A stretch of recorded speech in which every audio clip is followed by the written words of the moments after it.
Rebonjour, je vous avais promis un état des forces de la victoire à l'aube des séries, le voici.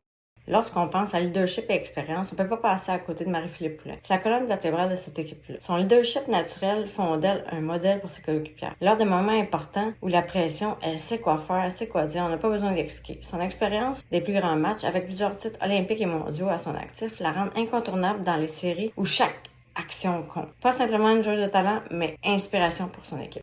Dans un deuxième temps, il faut parler de Anne-Renée Desbiens. Elle est calme, c'est un pilier fondamental de l'équipe. Elle a une longue expérience, des réflexes aiguisés, ce qui fait d'elle une garante de stabilité même dans les situations les plus chaotiques. Son sang-froid a des avantages, sa capacité à voler des matchs, à se relever après chaque tir répétitif témoigne d'une mentalité de leader. Desbiens sait garder la tête froide et faire les arrêts décisifs. C'est une assurance dont l'équipe a besoin pour maintenir confiance dans les moments cruciaux. Dans un troisième temps, il faut parler de notre cœur arrière, Erin Ambrose. Erin Ambrose, c'est la maturité défensive. Son calme sous pression, son expérience des grandes compétitions font d'elle une défenseur que chaque équipe rêverait d'avoir. C'est notre leader défensif. Elle a de l'expérience, c'est un leader silencieux, essentiel dans l'alignement. C'est une figure de stabilité sur laquelle l'équipe peut s'appuyer à tout moment. En résumé, la victoire a une grande expérience collective. Pas seulement une équipe talentueuse. C'est une équipe qui est dirigée par une cohorte de leaders, avec leur capacité à se réajuster et à maintenir l'équilibre dans des moments décisifs. C'est une des grandes forces de l'équipe. Avec Poulin, Desbiens et Ambrose, la victoire possède un armada de leaders prêt à faire passer l'équipe à un niveau supérieur.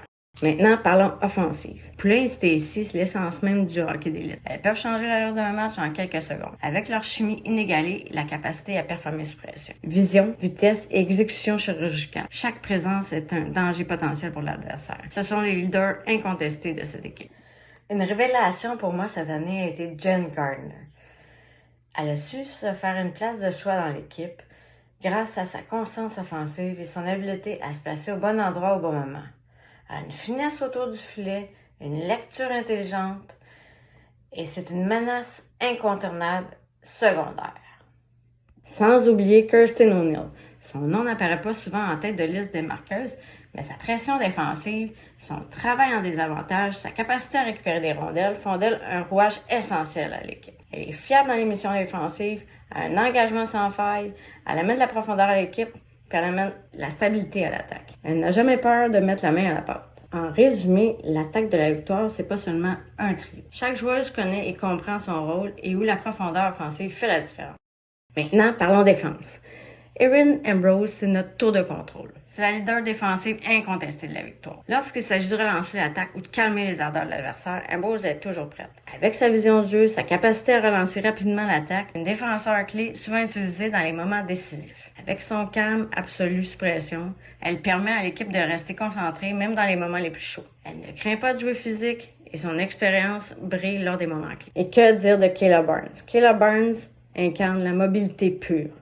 Elle a un patinage fluide, ce qui lui permet de couvrir de larges espaces et d'annuler les contre-attaques avec une efficacité remarquable. Elle a une capacité à effacer les erreurs avec son jeu en mouvement, ce qui est un atout précieux dans une défense de haut niveau. Elle ne recule jamais face à l'intensité et son rôle en défense permet de ne jamais se laisser surprendre en transition. La défenseuse idéale pour étouffer l'attaque adverse.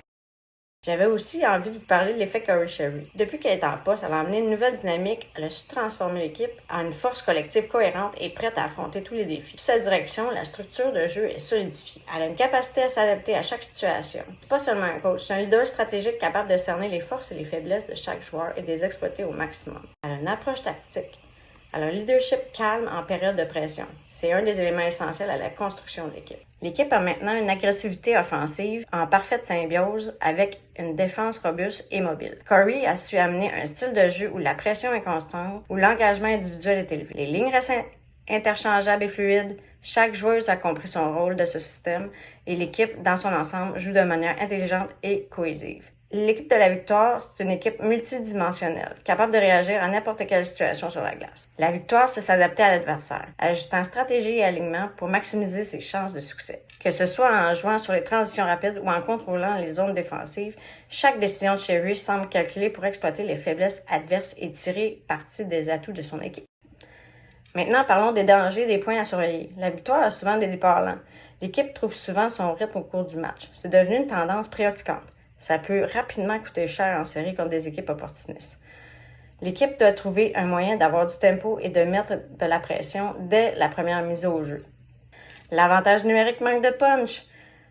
L'avantage numérique peine à s'imposer malgré le talent sur la glace. Il faudrait injecter plus de vitesse, plus de trafic devant le filet et de variété dans les options pour faire payer le prix. L'avantage numérique, ça doit devenir un arme pour la victoire si elle veut avoir le succès en série. Et pour finir, il va falloir faire attention aux punitions inutiles. Dans les séries, chaque infériorité peut changer le cours d'un match.